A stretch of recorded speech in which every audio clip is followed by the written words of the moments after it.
Okay, so going back to my previous videos, like I was talking about the renewing of the mind, not conforming to the ways of the world, because sometimes for God to work in us, we must remove ourselves from worldly things so God can begin and finish His work in our lives. So that is also part of the process. So if we want to see healing, if we want to see God work and do stuff in our lives, we must remove what all worldly things. And when I preach to myself because I'm telling you, I've been in this journey and you guys are not alone. So I completely understand y'all, especially like I said, those who are going through anxiety, depression, who have been through a lot. Because for us who like been through a lot in life, it is harder because we have to go through mental healing. But nothing is impossible with Christ. So that's why I want to encourage you today to keep focusing, to keep trusting God, because God said that all things work out for the good for those who hope, believe, and trust in Him. So even though you may not receive the healing you want right away, even though sometimes you may not always receive the answers that you want right away, know that God is already at work in your life.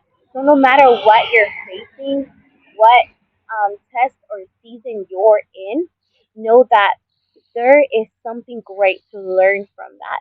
Like, um, what's a good example?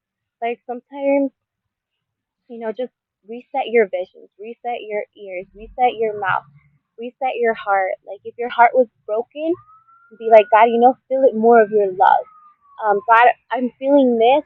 Well, let me change it with something positive. And that is something that I'm learning. So know that if you keep trusting God, you will see God's hand in your life. Even if it may look like you're failing, but know that what God begins, God finishes. What God says, He completes. What God promises, He does, and hold on to His promises and He will fulfill no matter how crazy it looks like. Even if you're going through a spiritual battle, just keep rebuking the enemy and keep resetting, keep refocusing on God as many times as you have to.